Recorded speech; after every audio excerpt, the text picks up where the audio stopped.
नमस्कार। अगर आप मेरे चैनल पे नए हैं तो मुझे सब्सक्राइब कर लीजिए, लाइक कर लीजिए, शेयर कर लीजिए और कमेंट करते रहिए।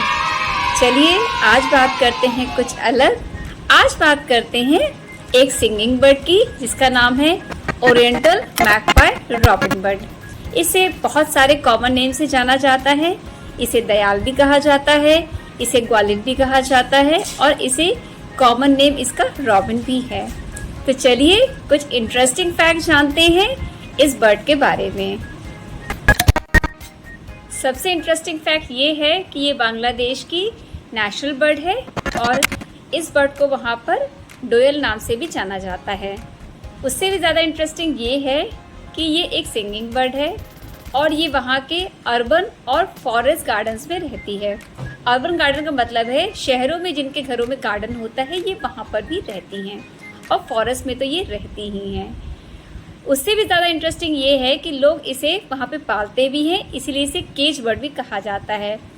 जैसे हम बाकी पालतू जैसे तोता वगैरह हम पालते हैं, वहाँ के लोग इसे अपने पिंजरे में भी रख के पालना पसंद करते हैं। तो बांग्लादेश की ये बहुत ख़ास बर्ड है। इंडिया में भी ये बहुत जगह पाई जाती है। इंडिया सब कॉन्टिनेंट्स में ये जो हमारा साउथ चाइना है वहाँ भी पाई जाती है, नेपाल में भी पाई जाती है, भूटान में भी पाई जाती है, मलेशिया, श्रीलंका और इंडिया के भी रीजन्स में पाई जाती है। दूसरा इंटरेस्टिंग फैक्ट ये है कि मेल फीमेल अक्सर कपल में रहते हैं और जो मेल होता है वो बहुत ही क्यूट और सुंदर गाना गाता है और ये सिंगिंग बर्ड है। मेल अट्रैक्ट करने के लिए बहुत ही प्यारा सा गाना गाते हैं और फीमेल जो होती है वो भी गाना गाती है, बट उसकी आवाज़ मेल के कंपैरिजन में थोड़ा सा उसकी सिंगिंग थोड़ी सी अलग टाइप की होती है। और दोनों में मेन डिफरेंस होता है वाइट पैचेस का। जो मेल होते हैं उनके थ्रोट के आसपास में वाइट पैचेस होते हैं और जो फीमेल होती है उसमें ग्रेइश ब्लैक कलर की होती हैं और जो हमारा मेल होता है वो ब्लैक और वाइट के कॉम्बिनेशन में होता है। इससे भी ज़्यादा इंटरेस्टिंग ये है कि ये मार्च और जुलाई के बीच में ब्रीड करते हैं। उसी के आसपास इनके जो अंडे होते हैं 4 से 5 अंडे इनके होते हैं अप्रॉक्स। और जो मेल फीमेल होती हैं सबसे पहले ये जब भी आपके अर्बन गार्डन्स में अगर घोंसला बनाने के लिए ये लोग जगह ढूंढते हैं तो ये हमेशा ऐसी जगह ढूंढते हैं जो सेफ़ हो और जो जहाँ पे ह्यूमन पॉपुलेशन हो और खाने पीने का सामान इन्हें आराम से मिल जाए और थोड़ा हाइट पे 5 से 6 मीटर की हाइट के ऊपर ये अपना घोंसला बनाते हैं। और घोंसला ये आपके जैसे कि खिड़कियाँ होती, खिड़की के ऊपर जो स्पेस होती वहाँ भी बना सकते हैं और जो पेड़ होते हैं वो भी थोड़ा सा सेफ जगह हो वहाँ पर भी बना सकते हैं। कुछ लोग आर्टिफिशियल घोंसले लगाते हैं, उसमें भी ये अपना घोंसला बनाती हैं। जब मेल फीमेल मिलकर घोंसला बना लेते हैं तब फीमेल का काम होता है अपने बच्चों को सेना और ये 2 हफ्ते में अपने बच्चों को सेकर अंडे से बच्चे निकल जाते हैं। और मेल का काम होता है कि वो नेस्ट का पूरा ख्याल रखता है और किसी भी प्रेडेटर को वहाँ आने नहीं देता है और ख़तरे को भागते साथ उस पर एक्शन लेता है। तो ये एक तरह से निगरानी का काम करता है, सिक्योरिटी गार्ड का काम करता है। और फीमेल जब बच्चे निकल जाते हैं तो उन्हें खाना खिलाती है, उनको लुक आफ्टर करती है, अपना मदरहुड पूरा निभाती है। और मेल जो होता है वो भी खाना लाता है मगर फीमेल के कंपैरिजन में उतना नहीं लाते हैं।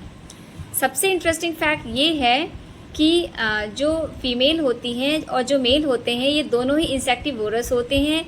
जो सेंटीपीड्स वगैरह होते हैं ये बहुत ज़्यादा खाते हैं लोग। तो एक इंटरेस्टिंग फैक्ट मैं और बताना चाहती हूँ कि मेरे गार्डन में भी इन्होंने एक अपना घोंसला, मेरी सामने की जो खिड़की है जो मेरी गार्डन की तरफ खुलती है फ्रंट में, तो वहाँ पे भी इन्होंने एक घोंसला बना रखा है। हम लोगों ने काफ़ी ऑब्ज़र्व किया इस चिड़िया के बारे में और देखा ये काफ़ी टेरिटोरियल नेचर की होती है, अपना एरिया डिसाइड करती है। मेरे यहाँ एक स्टोरी मैंने बुलबुल की भी डाली थी, उसके भी बारे में मैंने बताया था, बट ये बर्ड उससे थोड़ा सा नेचर इसका अलग होता है। बट ये ह्यूमन से बहुत फ्रेंडली होती है, हम लोगों से काफ़ी फ्रेंडली थी और इसके बच्चे भी हुए, 5 बच्चे हुए इसके और बहुत क्यूट बच्चे थे। और जब ये थोड़े बच्चे बड़े हो गए 1 हफ्ते के बाद तो इन्होंने थोड़ा उड़ना भी सीखा। अभी तो मेरा घोंसला क्योंकि खाली हो चुका है, क्योंकि पांचों बच्चे अपने घोंसले से उड़ चुके हैं, बट आसपास ही रहते हैं। मेरा घर घोंसले का एक अड्डा बन चुका है, जिससे बहुत सारी बर्ड्स आती जाती रहती हैं और अपना घोंसला बनाती हैं। तो चलिए एक हम वीडियो देखते हैं और वीडियो के द्वारा जानते हैं कि इनका बिहेवियर कैसा है, ये कैसे एक्शन लेती हैं और कैसे इनके बच्चे मुंह खोलते हैं खाना खाते वक्त, और ये किस तरह से अपने ह्यूमन से कनेक्ट होती हैं। तो इसका एक छोटा सा वीडियो हम देखते हैं, फिर उसकी चर्चा उसके आगे करते हैं।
वीडियो तो आपने देख ही लिया होगा और समझ भी गए होंगे कितना क्यूट सा प्यारा सा जोड़ा है, कितना सुंदर गाता है मेल, और फीमेल भी कितनी क्यूट थी, और बच्चे उससे ज़्यादा क्यूट हैं। तो इन पांचों बच्चों को आपने देख लिया होगा, थोड़ा सा ब्लैकिश कलर के होते हैं ये शुरू में, बाद में इनके पंखों में थोड़ा थोड़ा सा ग्रेइश कलर होने लगता है, और कितने फ्रेंडली होते हैं। इसकी एक खास बात मैं बताती हूँ, यूजुअली जो बर्ड्स होती हैं जब उनके बच्चों को छुओ तो वो थोड़ा नाराज़ होती हैं, और मैंने अक्सर वॉच किया है कि जो कपल्स होते हैं वो पॉटी भी करने लगते हैं आपके ऊपर। मगर जब हमने इसके बच्चों को छुआ तो ये इस तरह का कोई भी एक्टिविटी नहीं कर रही थी। इनफैक्ट जब हमने थोड़ा सा इनको प्रोटेक्शन देने के लिए, क्योंकि होता क्या कई बार बाज वगैरह आ जाते हैं तो बच्चों को उठा ले जाते हैं, तो उन्हें प्रोटेक्शन के लिए इनफैक्ट एक केज के अंदर भी बच्चों को रखा ताकि ये आराम से किसी भी इस तरह के बर्ड से बच के रहें, क्योंकि अब मेरे गार्डन में थे तो मुझे लगा कि मुझे प्रोटेक्ट करना मेरा काम है। तो ये काफ़ी फ्रेंडली हो गए और इनका जो कपल भी था ये हम पे नाराज़ नहीं होता था। और इनफैक्ट कई बार तो ऐसा होता था कि चिड़िया केज के जो उसका बच्चा था उसे बाहर से ही उसे खाना खिलाती थी, और कई बार हम जो अर्थवर्म होते थे जो रखते थे निकाल के अपनी मिट्टी में से, तो वो चिड़िया भी खाती थी और बच्चे भी खाते थे उसके। तो बहुत ही एक अद्भुत दृश्य था मेरी लाइफ का। और इस तरह से नेचर से कनेक्ट होना, नेचर से बने रहना और उस एहसास को जीना रियली मेरे लिए बहुत ही एक सुखद अद्भुत मतलब वो था। उसको देखना, उसको निहारना, उसको उस दृश्य को फील करना। तो इसी तरह से जैसे मैं जुड़ रही हूँ, आप लोग भी जुड़िए नेचर से। और फिर आखिरी में क्या हुआ कि बच्चे उड़ गए मगर आसपास रहते हैं, और कई बार ऐसा होता है कि मेरा सामने का जो पोर्शन है उसमें आके वो बैठते भी हैं, क्योंकि मैं दाना पानी सब रखती हूँ तो वो उसी में से खाते भी रहते हैं। तो अगर आपको वीडियो और स्टोरी अच्छी लगी हो तो प्लीज़ इसे लाइक कर लीजिए, शेयर कर लीजिए और कमेंट करते रहिए। Thank you.